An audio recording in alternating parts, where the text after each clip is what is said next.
Gerald, Gerald, Gerald, I can't do this by myself.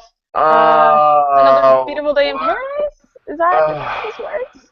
Good morning, uh, sunshine. oh yeah, hi.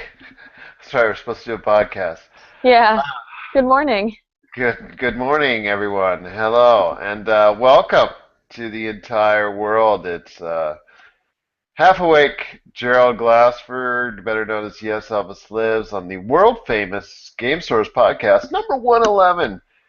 I was up till 5:30 this morning shopping, doing the Black Friday deal, which should be, in my opinion, an Olympic sport because you do need to use all extremities and all facets of the athletic endeavor in order to go and compete for those great buys that were out there. If you did get a chance, thank you very much for taking a look at our Black Friday page, which got huge volume in the past few weeks. www.yourgamessource.com/blackfriday.html because there's some, still great deals and which still up there as of right now. If you're watching live, um, or if you're watching on Black Friday, there's still some great deals. We may post as well some of the beloved Cyber Monday deals on that page as well, but we'll let you know on our GameSource For Facebook me, page. it's all about Cyber Monday for me. I'm not leaving the house. Like, I got home from Thanksgiving dinner last night. I watched a couple episodes of Criminal Minds, and I'm not going anywhere. I'm waiting for my Cyber Monday.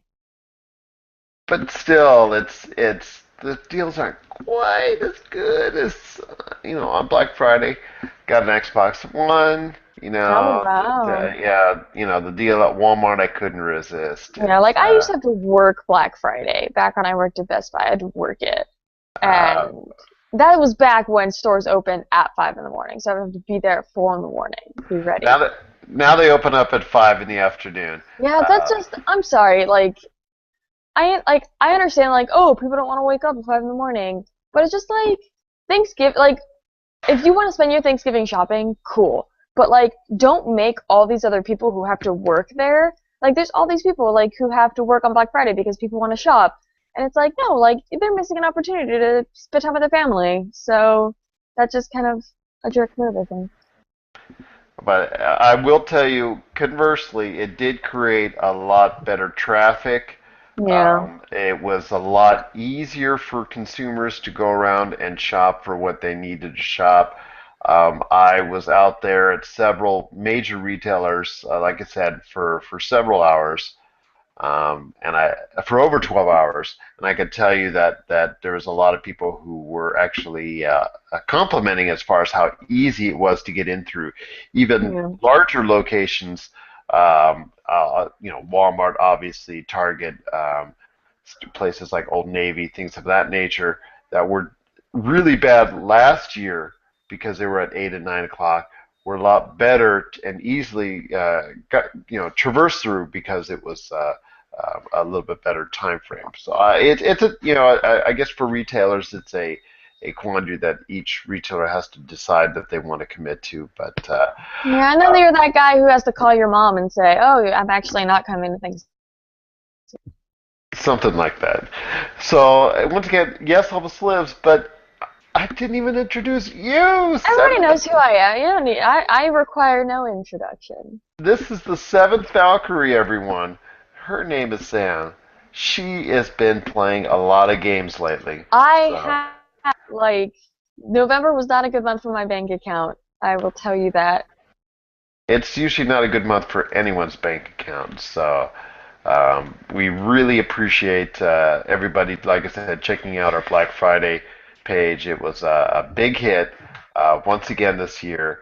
Um, as I'm posting this, if you haven't had a chance to check us out, we're GameSource on Facebook.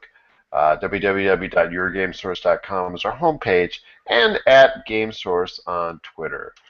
Um, so I just wanted to start off with, obviously the big news coming from Black Friday is those tremendous deals. And one of the best deals out there, like I said, I took advantage of it, was the Xbox One.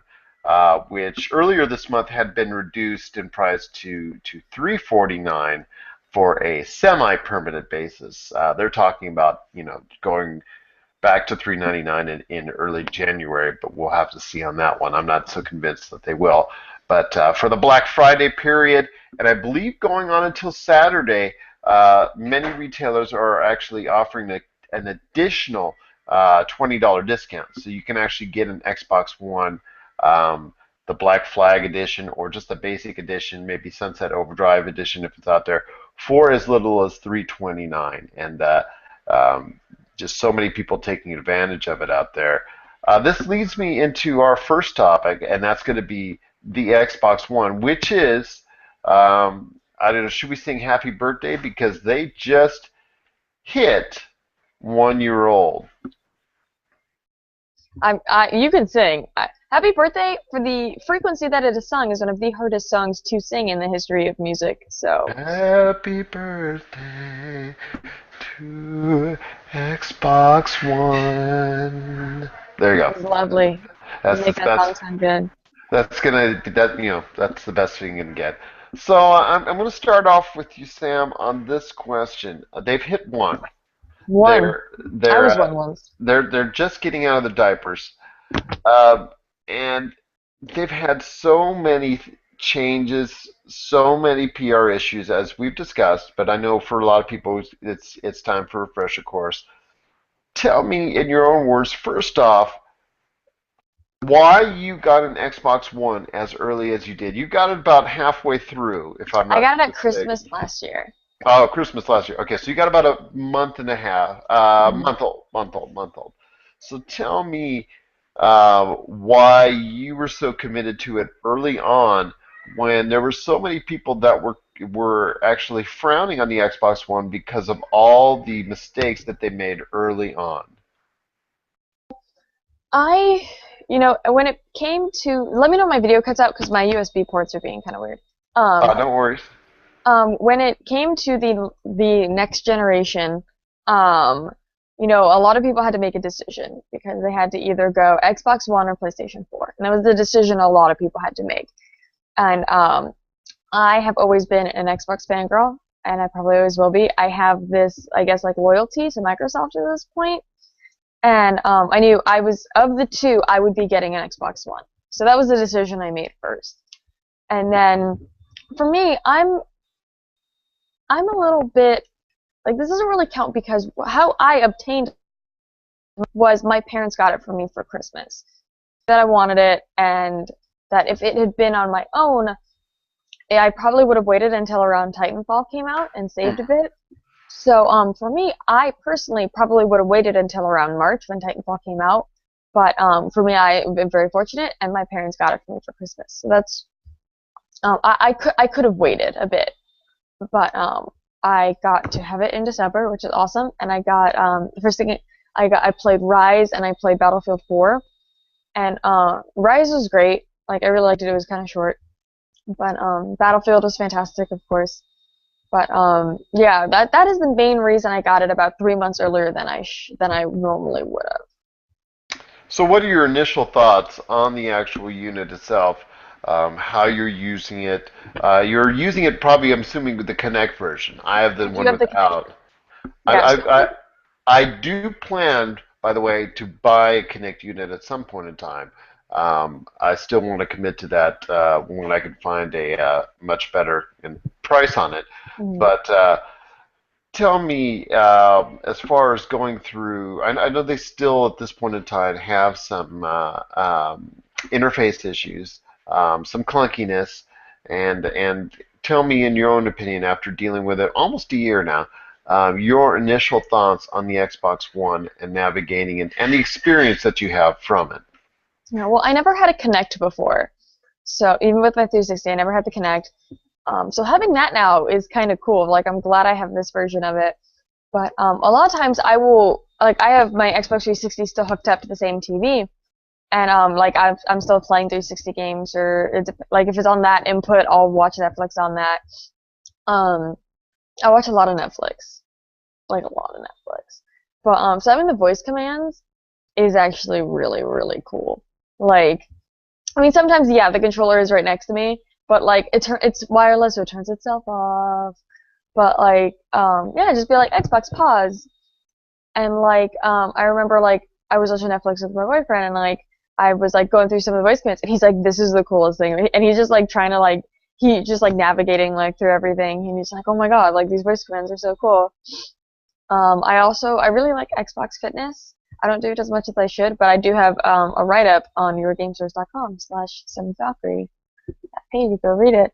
But yeah, And, Xbox and Fitness that's is something pretty I cool. wanted to ask. Is it just Connect Base, or can you use it without? Um, I can imagine you could, but on that level, it's just an exercise video.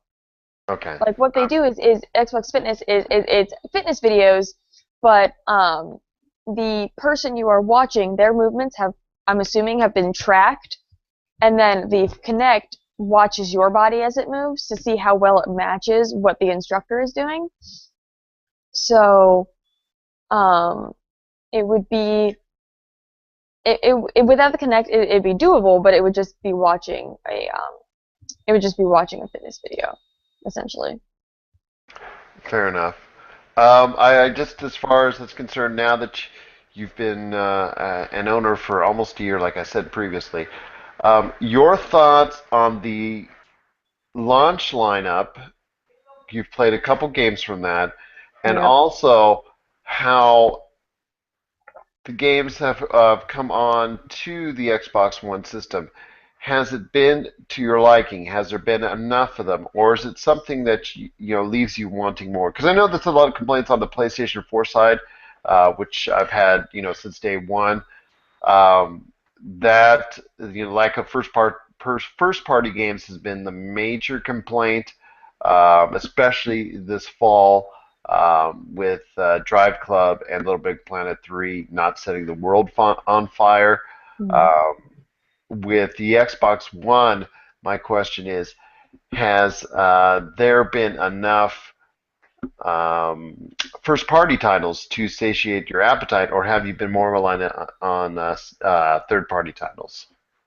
Honestly, even the two of those things combined isn't really like for me, like the big ones, like I played Rise because it was just there. Like it was when I first got it, it was something I could play. So I played that. Battlefield 4 was kind of the same thing. Like if Battlefield 4 came out now, like if it was coming out in 2 days, I would probably that would probably be one I might wait on and just kind of see. But I got Battlefield 4 right away because it was out. My brother got whatever NBA basketball game was out. But even though he already had it on the 360, he was like, "Oh, I don't really have anything to play."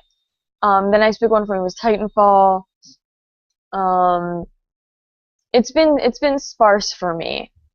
I know a lot of games have been available, but honestly, probably for the even since I've got my Xbox One, I've probably really just been playing games on my 360.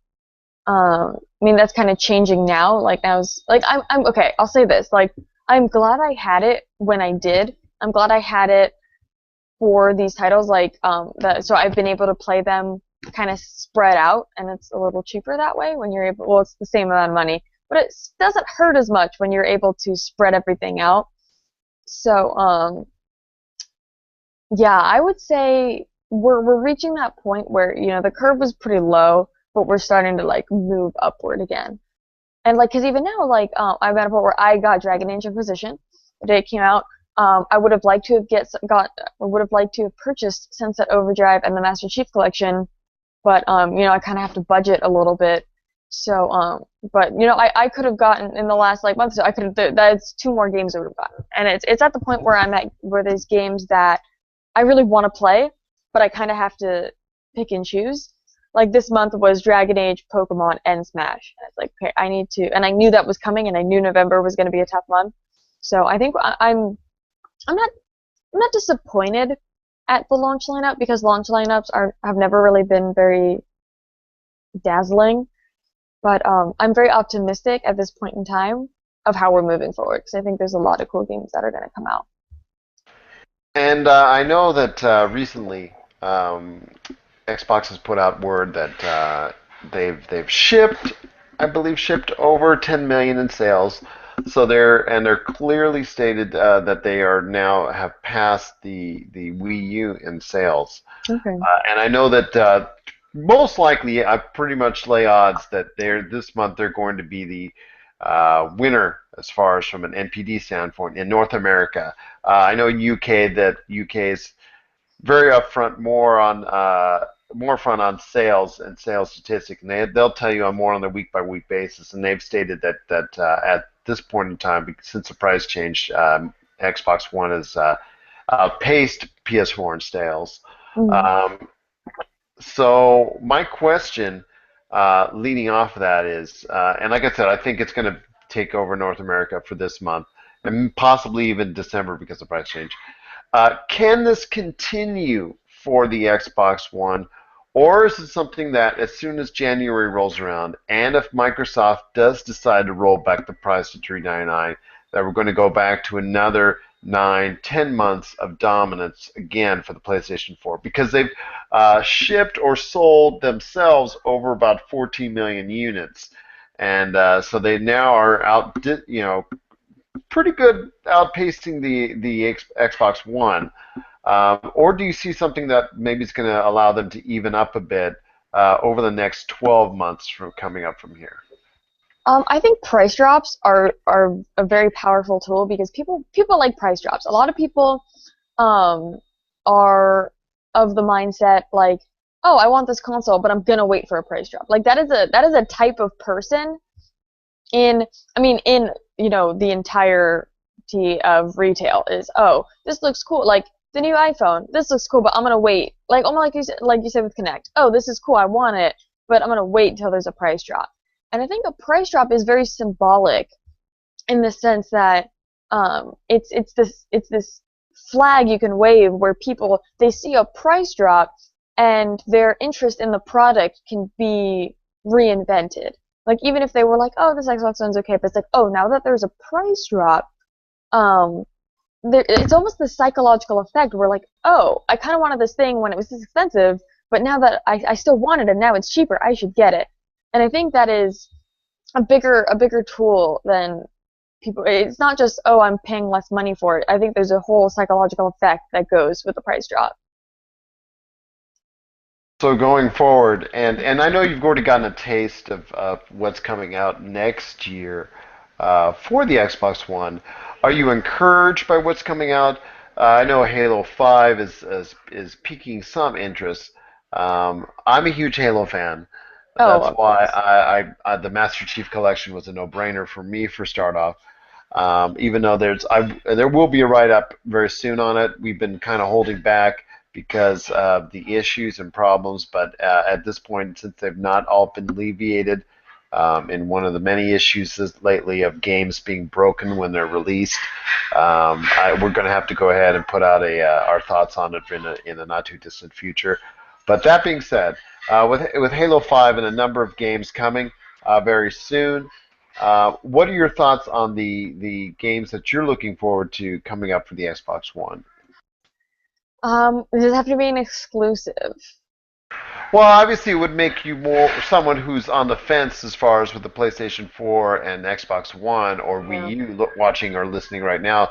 It would be more inclined to why they would want to get an Xbox One.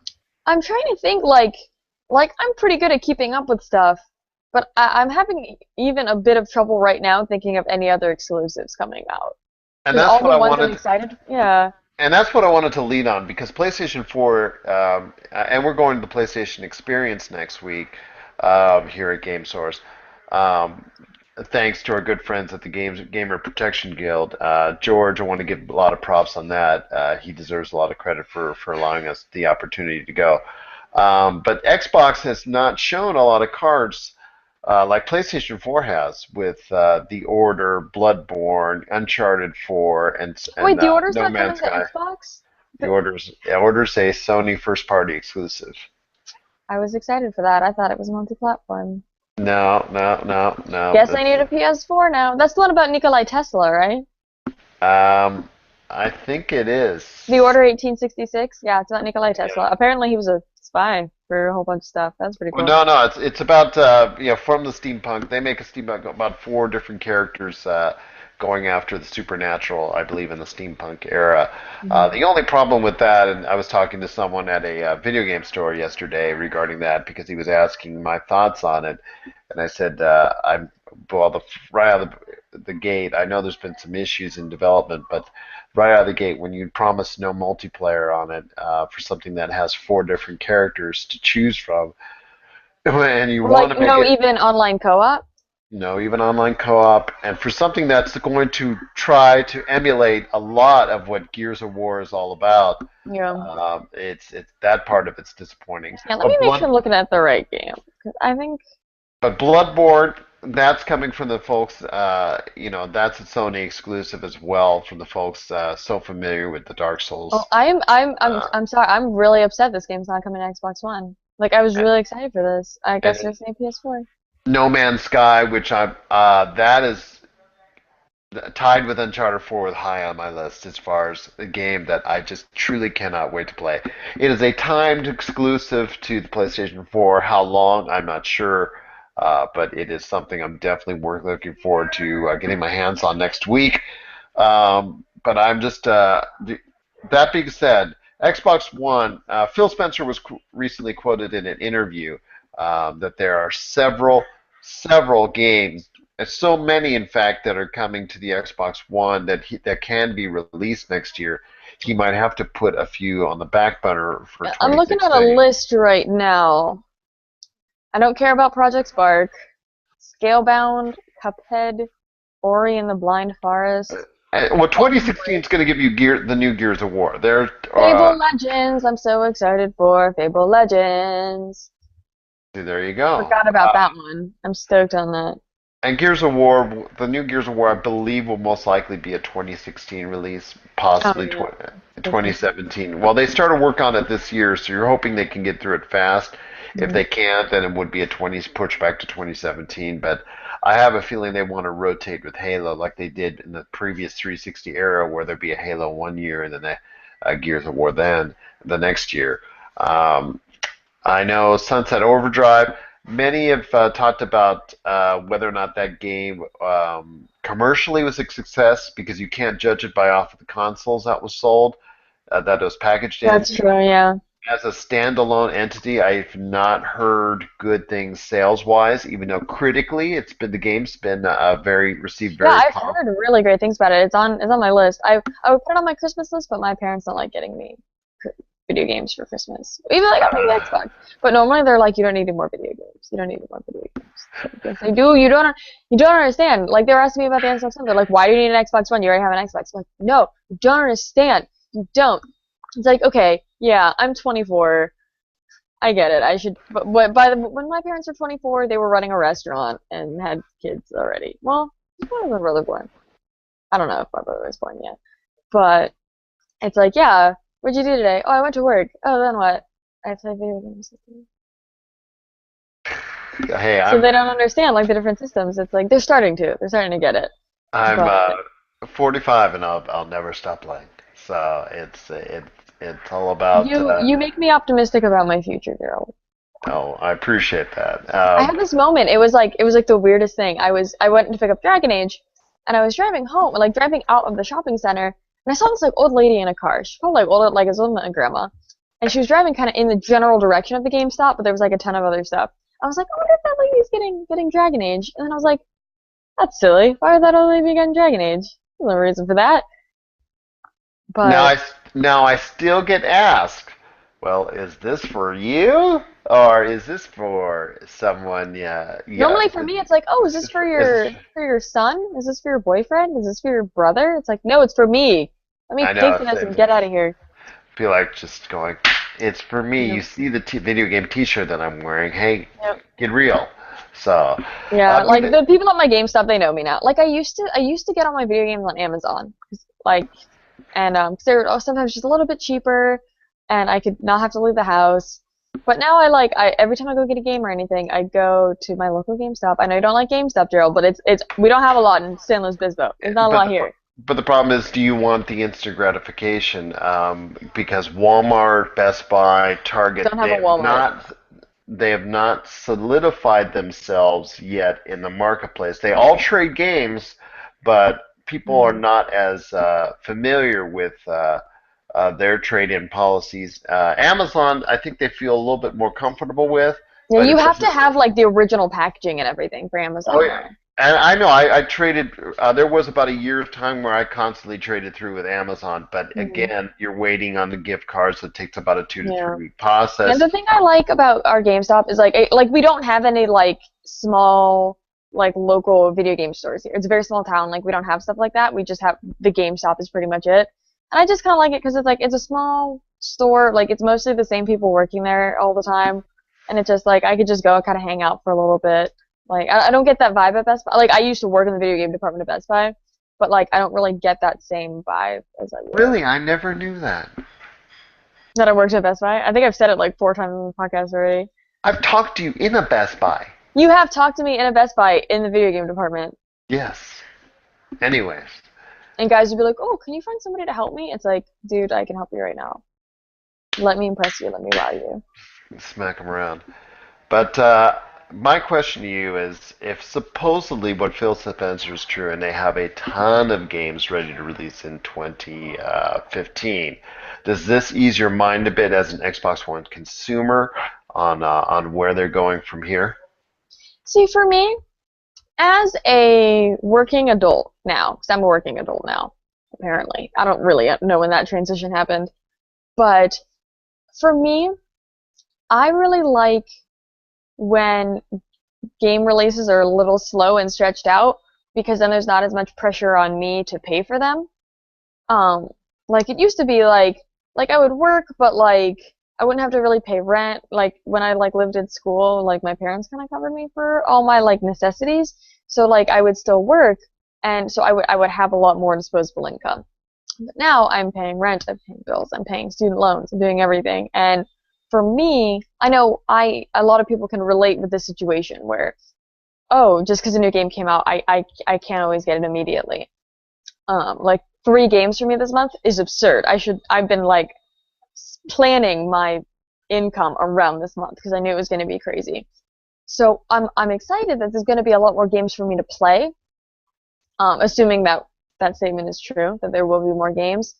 But it just puts this weird pressure on me because it's like I want to play all these games right now. Like Master Chief Collection, like I should have got that day one. I should be playing it right now. It's just like I had to make a decision. So I am really excited about new games. I truly am because eventually I'm gonna get to them. But I am not of the mindset that I need them right now. Like I don't need them. Like if a bunch of games kind of slowly came out over 2015, I would be good. Um, but I I will. felt is I will my touch. I will touch on. I was thinking on before I let you go on that. I was saying on GameStop, and I apologize for interrupting.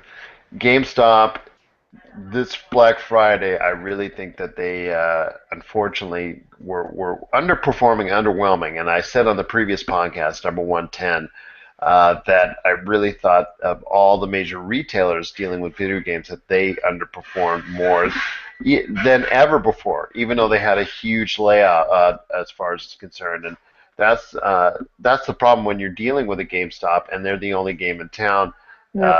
quote unquote. Pardon the pun. It's just that you're dealing with an entity that doesn't have to make discounts all the time and be aggressive with its pricing like the other Mhm. retailers.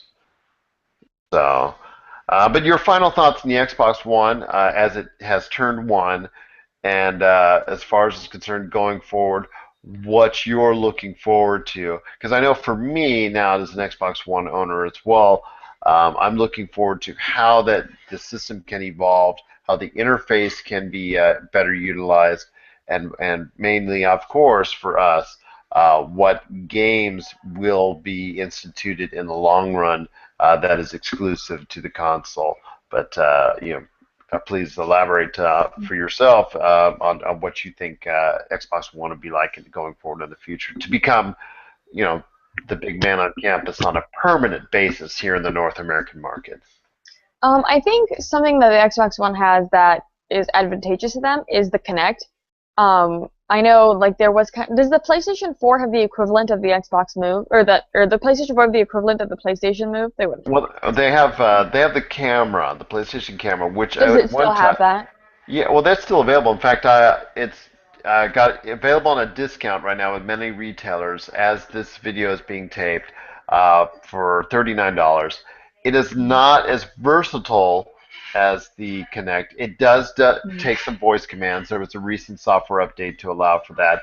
Obviously, it's more popular now because of the streaming aspect. A lot of people Mm. really, really wanted to buy it when upon its release last year, and still today, it's been a very attractive option for people simply because people are getting way more into the streaming aspect of things with the Twitch and Ustream integration, and then obviously as well, sending that to YouTube and things of that nature. So the camera, PlayStation camera, has really become a vital piece of the puzzle for PlayStation 4 Mhm. owners who want to stream. As far as something that's going to be interactive, no, it is not quite as interactive as the Kinect. It does have capabilities of working with the Move if there's software for it. I've seen it in practice. It was actually shown in practice upon its initial entry, as far as when the PlayStation 4 was first introduced to consumers. But no one has really taken that to practice per se, to any great extent. There's a couple things in development, but really nothing that's going to take true advantage of it. And like I said, it does have some voice commands, but not to the extent of the Kinect. The Kinect, as far as a camera-based system, is still superior to the PlayStation 4 camera. But PlayStation 4 camera is a much cheaper alternative if you buy it on a separate basis. Yeah. So, like that being said, I think that the Kinect definitely has a lot of opportunities. It works well, but I think it could definitely work a lot better. That there's a lot of room for growth with the Kinect, and I think like if you look at Nintendo, the one of the reasons that like the Wii and stuff does as well as it like has been doing as well as it has been is because it's something that the other consoles don't have. So I think that if Microsoft really kind of capitalized on that, like, look, we have this feature that nobody else has. Let's make the best of this. Let's make people see it and be like, oh, I want that, and this is the only place I can get it. So I'm gonna get an Xbox. Well, fair enough. So to just basically cover what's going on in synopsis, Xbox One has hit one. It's got some issues, got little things they have to work out, but it's definitely looking a lot better, especially after their initial offering to the public and all the problems, all the PR moves that were against the consumer as consumers saw it. There's still a stigma with some general consumers out there that are still probably asking those questions. Can you share games? Is it going to be always online? Things of that nature, which have already been eradicated by Xbox. So I know that there's even with some individuals, you still have to get over that hump. But I have a feeling already with many, it's in the past, and I see a better future going forward for the Xbox One. It's just a matter of now who is going to get the better exclusive games. Yeah. Right now, PlayStation has shown their hand a great deal for 2015, but come E3 and come through the year, we may see a difference, and I'm sure hopefully you and I will get the chance to talk about that going forward. But there's also one other entity I want to talk to you about today, and that's another company that's near and dear to your heart. Yes, yes. Nintendo. And the reason why I want to talk about Nintendo is, for a long time, Nick and I have spent years bashing Nintendo. I'm not going to say it any other way than that, because they deserved a lot of bashing with the way that the Wii U was introduced, the software lineup that has been going along with it, and really had not done a good job up until 2014 in promoting that product and the surviving only off of whatever sales they could get off of the 3DS. That was just not just my opinion, not just Nick's opinion, but it was just an opinion of many as far as is concerned. Come 2014, they have made a drastic turnaround as far as the perception that many of us in the industry, and also as well many general consumers as well, on the Wii U. And I do want to applaud them for that. I will be the first to tell them great job on doing that, because they've done a much better job this year of promoting their products, especially the Wii U. Starting with Mario Kart 8. Also, we've had the tremendous success of Super Smash Brothers, both on a 3DS and a Wii U format. And let us not forget, already 3 million sold when it comes to the new Pokemon titles that are out there. So I ask you this. Yes, they did just get passed by the Xbox One comparative to the Wii U, but I still didn't see aggressive pricing in a holiday bundle that was really, I got to have it. I didn't see a price change, which I was hoping to see from them. And I didn't see, most importantly, excuse me, I didn't see, most importantly, um, a a Wii U bundle with their most prized product right now, and that's the Wii U bundle with Super Smash Brothers, which I think they should have done. And I think they should have had that ready to go with a GameCube adapter and an amiibo. I understand that they had that as an entity at $99 with the game, but I think they should have all packaged all with one Wii U to make it easier for the consumer to want to Mhm. buy the product. But that being said, with that slide alone, I still see a much promising future again for Nintendo, and the Wii U and the 3DS still is showing some strong sales this year, with some great price drops and some great price reductions and some great bundles that are being offered by several retailers throughout. So I ask you this, Miss Nintendo fan, um, as you've called yourself, you a self-admitted fangirl. So, your hopes, your thoughts on Nintendo as they stand now, as opposed to what they did last year, and going forward, what do you see from them coming up? Because I know they still have Zelda on the plate coming up, They as well do. as from a Wii U standpoint. So, that being said, share your thoughts on Nintendo and where they're going from here. Well, I feel like Super Smash is gonna carry them for a while. Like that game, I've been playing it. I don't know if you want me to talk about it now or just I'm almost with my write-up. I wanted to make sure that I really got to play all the You don't parts of have to it. give a score, just your thoughts on Yeah. it. How great a game it is, because well, I'll mention later that we've got some other stuff going on with that. But Mm. yeah, go ahead. Just yeah, let us know. Share your Yeah, thoughts for on me with Smash, like that's probably one of the biggest things Nintendo has done this year. I mean, compared to everything else, it's the first thing I've been just like really genuinely excited for. Um, it plays really well. I got the the Peach and Mario GameCube controllers that came out. So to match my Peach and Mario Wiimotes that I have. I So saw that. I saw that. Very nice indeed. yeah, if you want to post that picture on like Facebook page or something, but yeah, I'll take a new one and we'll post it.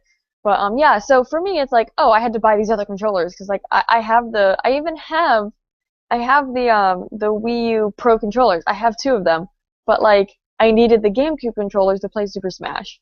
So it's just like my brain is like, oh, this is justifiable. So I had to spend another, in addition to spending $60 on a game, I had to spend $50 on controllers, and it plays really well. If you even remotely like Super Smash Brothers, you're gonna like it. It pretty much takes the last three games, and they're like, well, these are all great things. Let's do all of them. So they just like combine everything really well. But yeah, I digress. I'll have a written review, and we'll have some other stuff on that too. But so just kind of in general, I think what one of the things that was really interesting to me was the Hyrule Warriors release, which I played extensively. It's phenomenal. I love it. But it's Nintendo kind of stepping out of their comfort zone. It's taking one of their babies, Zelda, and kind of letting somebody else, like historically, giving Zelda to somebody else. has not been advantageous to Nintendo, and we like to pretend that those games didn't actually happen. That's So, true. That's true. so Well, they had to be brave, and they're like, all right, let's try this. And is it who does Dynasty Warriors? Is that I don't remember the name of that company. Kemco. I'm not Kemco. Koei. Koei. Let's see. I'll look that up while you're doing that as Yeah. far as it's concerned. So they So said, okay, here's our baby, do something fun with it. So they made Hyrule Warriors, and it's not a Zelda game by any means. It's really fun and really great, but it's not a Zelda game. So if you go into it, you're like, oh, I love Zelda, let's play this. It's like, it's Koei Koei Koei mm, Temco. I just want to get yeah, that right. that company. So and they did a great job. So I think it's very impressive that Nintendo, who is somebody who is a company who's not really known for stepping outside their comfort zone, is they Well, kind of take what they have and go with it. and while you're on that, though, I do want to, as this was brought up to me while you're talking about that, this is what I was thinking about. Out of their comfort zone, Bayonetta 2, which is an Mm-hmm. exclusive to the Wii U, which everybody has been raving about. It's one of the highest rated games this year, Mm-hmm. but it's Definitely nobody's outside of talking. the comfort No, zone. yeah, definitely outside the comfort zone, but nobody is talking about it. No, Mm-hmm. there's no ads for it anymore. There's just no buzz around it as far as people buying it, interested or whatnot. Mm-hmm. Whatnot. There were no sales on it, things of that nature. Nintendo seemed to have just dropped the ball majorly on that game, which has garnered several tens from several publications. Your thoughts on Bayonetta 2? Because I know as a Wii U owner, this is something that you were talking about is a dearth at some previously was a dearth of great games that were available on the system. Yeah, for me, like Bayonetta 2 is another one of those games. It's like I want to play it. I want to get it. It's just like not really high enough priority for me to spend my precious money on yet. So that's going to be a little more time. But I remember when I first heard about Bayonetta being released exclusively to the Wii U, I was just like, wait, what? I think I found out on one of our podcasts, and I was like, really? Like this is going to be exclusive to the Wii U? And it's weird even now. It's been out and it's doing great, and it's just like, really? It's on the Wii U? And I think that was a very bold move by Nintendo, one that is not getting the recognition that I think it should have gotten. Absolutely, and I know when the sales numbers come out there, like Sunset Overdrive. If you're taking the Sunset Overdrive as a standalone entity, both are going to suffer. I just think from a lack of interest by the general Mm-hmm. consumer. And it's a shame because both games are really rated highly, especially Bayonetta 2, which will be a game of the year for several publications. I can pretty much tell you already. Whether it's going to be ours, I don't know because our game of the year's voting is Oh, going to Game of the come. Year already again? Yes, game of the year Every year I forget that we have to do very that. soon. So we'll talk about that more up in the coming month in December. So stay tuned for that at yourgamesource.com, GameSource on Facebook, and at GameSource on Twitter. But I don't want to digress too much. I just want to get your final thoughts on where you think Nintendo can go from here. Now that they've got some momentum going back up the hill, as far as it's concerned. Um, well, I think they're going to need to milk Super Smash Brothers for everything it's worth because it's something that like just beat the dead horse. Just keep going. Like I wonder if they are in the position to do downloadable content with new characters. Do you think that's in their grasp? Yeah, I believe it is within their grasp to do that, and I also believe that the integration of the amiibos is just Mm. starting, and There's it's not an amiibo for. I play Zero Suit Samus. There's no amiibo for Zero Suit Samus. So, and I play Zero Suit Samus and Robin, and neither of those have an amiibo. but Samus has an amiibo. But it's a different character. But like, you can't use the Samus amiibo on Zero Suit Samus. Okay, well, fair enough. But if you find a Samus amiibo that has two arm cannons, that was a manufacturing defect, and that could be money on eBay. Just to let you know. I will keep that in mind. That was reported this week. We actually posted that on our Facebook site. Um, So your hopes for them going forward are strong still. They are. I think if they continue to be bold and step outside their comfort zone, I think it's gonna be really beneficial to them because I think they've kind of been like kind of hiding back when it's like, okay, this is what we do, let's keep doing it. And that was actually one of my when we had the conversation of what my advice to them would be is, they have all these great products, just keep doing what you're doing. But now that I've seen them do something different and really change it up, I think it's gonna be really fortuitous for them.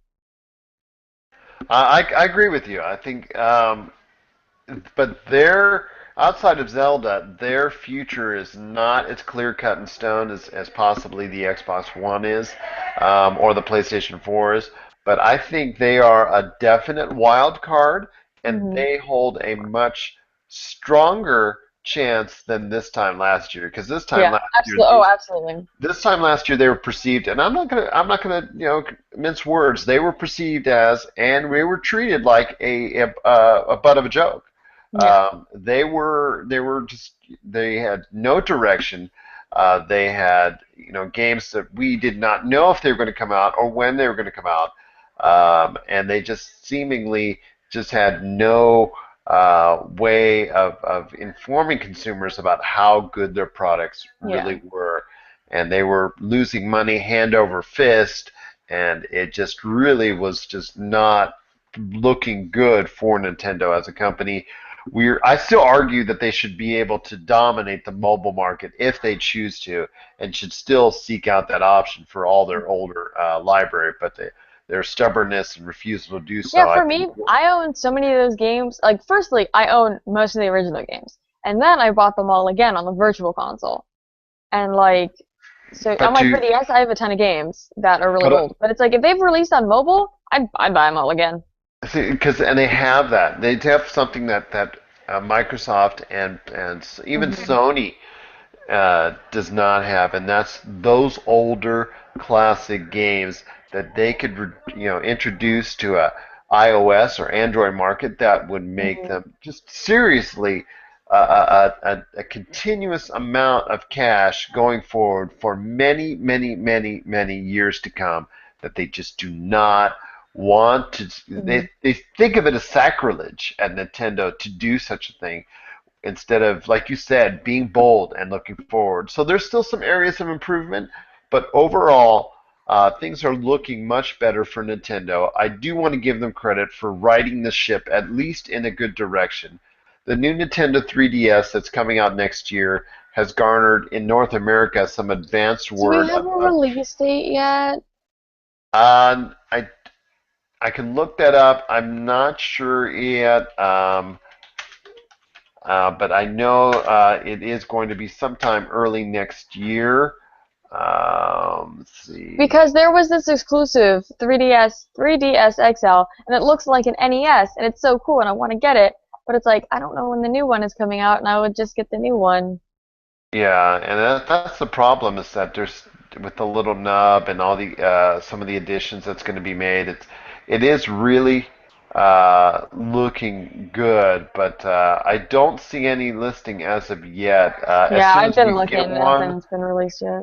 um, I You are muted, my friend. let's see. Oh, because it No, no. automatically mutes when you type. Oh, fair enough. Just seeing that about that is concerned. A little bit of a goof up there. Yeah, I was looking up, but yeah, it's still. Don't have a definite early date yet, but since it's out in Japan already, Yeah. it's going to come here fairly soon. So I'd say the first quarter of next year. Look for it. Mm. Um, I know the next Xenoblade Chronicles when that comes out, that is exclusive to that unit. Not even, I believe the old 3DS will be able to play it, so they're going to make Mm. some exclusive content for it. So that's something to look forward to. I just, like I said, I see a better future for Nintendo. Mm. Is it going to be something that's going to delve beyond Zelda? We'll have to wait and see. If Zelda gets a major delay, though, that could be an issue Absolutely. because they don't, as of this point, have really anything concrete and consumer worthy to fall back on. that would garner a lot of interest to a Yeah. mass market audience. So that is of great concern to me on that end. But I know Nintendo may show some more things and have probably some more things coming up their sleeve. I know the Firefox game has been talked, the Star Fox game, excuse me, has The been talked. Firefox game. Star Fox game has been talked about.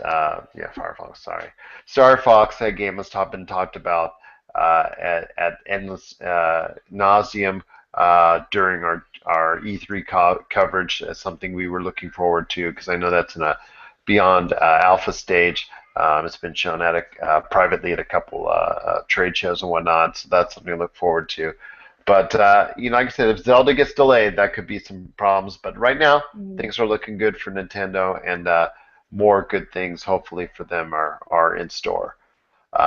Last, wanted to talk about what you're playing, Oh wow, that and list.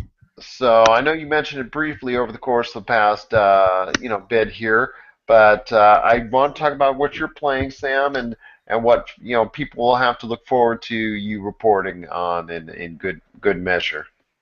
Well, firstly, I've been playing Dragon Age Inquisition, and the reason that review has not surfaced yet is because that game is huge, and I have been trying to coordinate a time with Corey to play the multiplayer, and I don't want to do the review without the multiplayer part.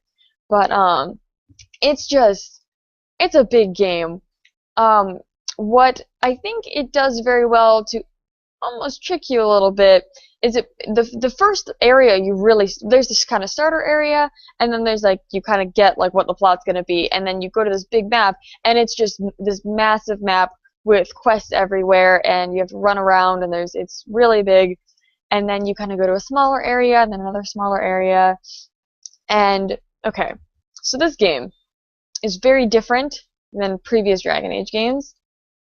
um I I still like the combat. It's more reminiscent of one where you can kind of plan things more and there's a little more customization, but it's very different. Um, it almost seems like it's trying to. What are you shaking your head for? You're muted. Yeah, it's just so I guess young lady right here, just she's like, I want the mobile. Why? To play games. There you go. They start Oh, so you're young. shaking your head at her, not me. Yeah, that's Oh, correct. I thought you were trying to tell me like, no, the combat's not different. It's like, have you played it? It's different. I've actually seen about. I've actually sat down and taken some notes and seen about 4 5 hours of the actual combat. Mhm. I did think that it does have some spike in difficulty levels, especially when you're going against some dragons. I noticed that even experienced players were having a hard time progressing through that, which is great for a challenge and whatnot. But the 10th Mhm. time, 11th time, you're actually still trying to kill the dragon. It gets a little nauseating, if for lack of a better Yeah. term. Like, and then so there's combat. I still really like it. Like a lot of the things are, it's like it's different, but I still really like it. Um, I'm still trying to figure out how like I don't know if I have all the party members yet. Because one of the things that I did with Dragon Age is I tried not to look at anything ahead of time. I did that with like Mass Effect also. I didn't want to see anything before I played it. So I like normally the system for Dragon Age has been you have like 6 party members, 2 of each class, and a gender of each class. So you have a male and female rogue, a male and female warrior, and a male and female mage. That's how it's been. So I had that, and I was like, cool. But then I got another warrior, and I think I'm about to get another mage. It's just like, oh, okay. I don't know what I'm doing. And then there's like 3 characters that are kind of party members, but not party members. And I just haven't really been blown away by any of the characters yet. Um, the person like I really like Varric because he was Dragon Age 2. As far as like new characters go, I really like Vivienne, but like a lot of the characters haven't been like I really like the characters of Dragon Age 2. I think those are all really great, well developed characters. Um, but the customization, a lot of people were complaining about the customization in 2, how you couldn't really do as much like with Uh, your other characters and everything like that. They brought all that back. I think a lot of the changes they made from 2 to 3 were complaints people had from 1 to 2. And I think that that is always just kind of admirable in a developer when it's like, oh, hey, this is what people didn't like when we changed it. Let's change it back. So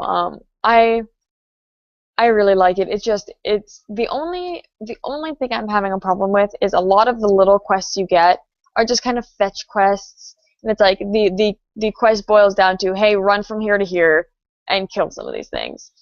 And I feel like I'm just kind of grinding a lot, and it's very slow. I think it's a lot slower than the previous games, which isn't always bad. I'm not saying the slow is bad, but Well, that's a major trope of a lot of RPGs is fetch quests, quests mhm, that are just really uninteresting, but feel the player feels like they have to go through it in order, like you yeah, said, to grind, yep, to necessitate going mhm, forward with whatever story progression yeah. or level Like you need progression how that it you need to works is go. it's very similar actually to Mass Effect 3 where the conflict is on a very large scale, and instead of recruiting individual allies, well, what you do, but you need to get armies and you need to get groups. And so the theme of the game is like you are obtaining influence and power. So you every time you pretty much every time you complete a quest, you get a power point, and once you have accumulated enough of these points, you can go to different places. Like right now, it's like, oh, these mages aren't going to want to talk to me because I'm not a big deal. But if I do some more quests, I have been gaining influence, and now they'll want to talk to me.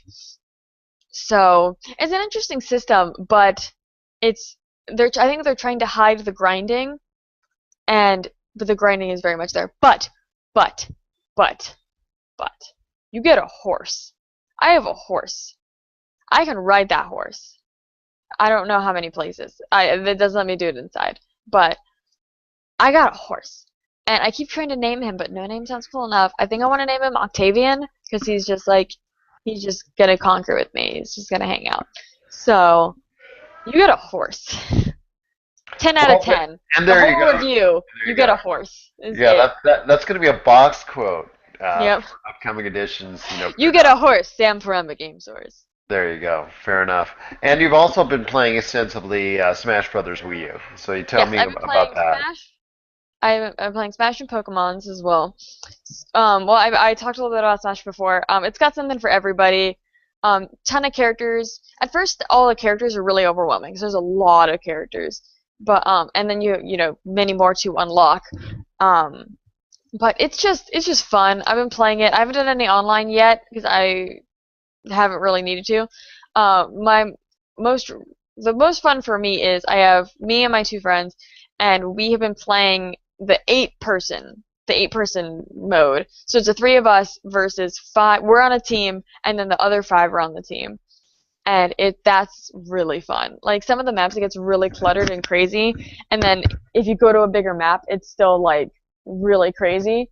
Is there any slowdown in frame rate? I'm gonna say yes, but nothing. Like we were just playing locally, so it wasn't too strenuous on the console. But there were definitely a few moments of slowdown, but I don't think it was ever like to me. There's a difference between slowdown and just lag. And I think lag is I'm defining my own term here. Lag is when it starts impairing your ability to play. But slowdown is just like you just kind of have to like take a second and be like, okay, what's happening? So I've never experienced any lag, nothing that made it unable to play, but definitely a little bit of slowdown. Well, fair enough. But I sure as a lot of readers out there are eagerly anticipating your thoughts on it, especially coming into the Game of the Year season coming up. Hmm. Still got a couple more releases coming out.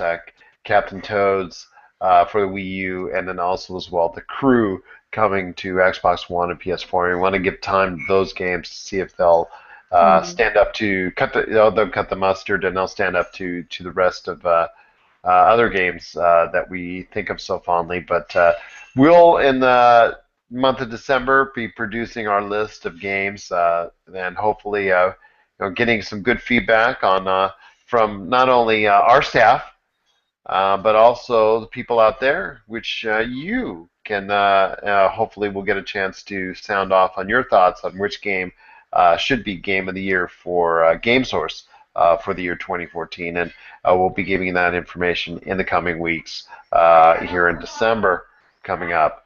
So, any last thoughts, final thoughts on what I you're looking have forward?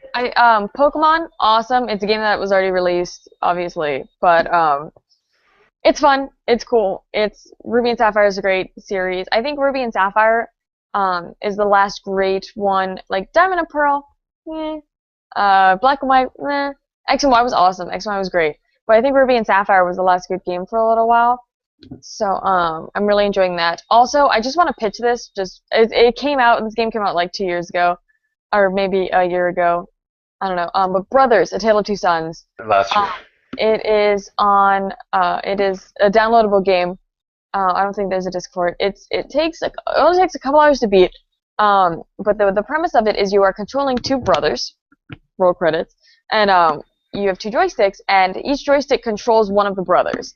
And you use the two joysticks and the two triggers. And there's one set for one brother, one set for the other. So it takes a massive amount of coordination because you have to play both of them at once. And I had started playing it when the game came out, and I was like, I am not coordinated enough to do this. This is not fun. I keep dying. Like, this is dumb. But I recently picked it back up, and I wanted my boyfriend to play it because like he's really coordinated, and I thought he would really like it.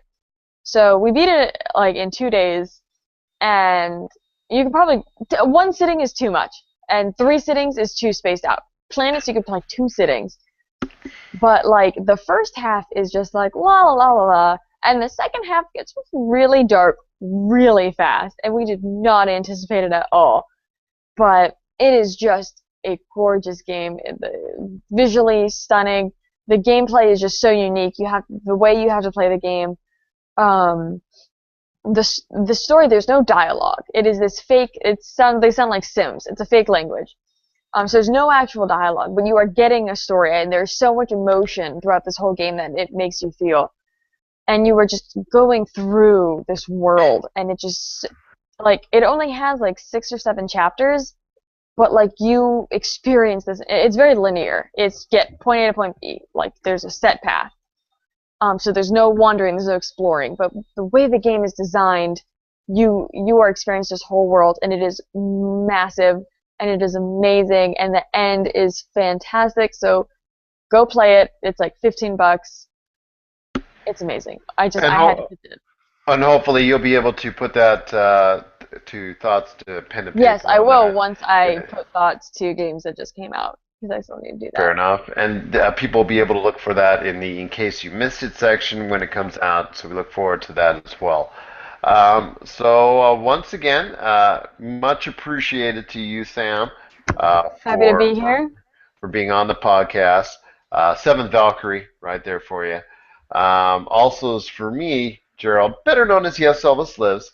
I definitely want to thank everyone for watching both today's podcast and previous podcasts. If you get a chance, not only our YouTube page has our last few podcasts, but yourgamesource.com, our entire podcast archive of over 110 GameSource podcasts, almost 100 plus ones. Maybe more King and Valkyries because you've done a few already. Yeah, Josh and I, it has been awful. It's like, hey, can you? Because like I work 8 to 5, but he normally works in the evenings because he works for Apple, and his schedule is always different. So it's like, oh, you want to record this day? Oh, I have to work. Oh, you want to record this day? Oh, I have a thing. So that's just been a nightmare. We've been like every week we text it like, can we do it this week? And we try.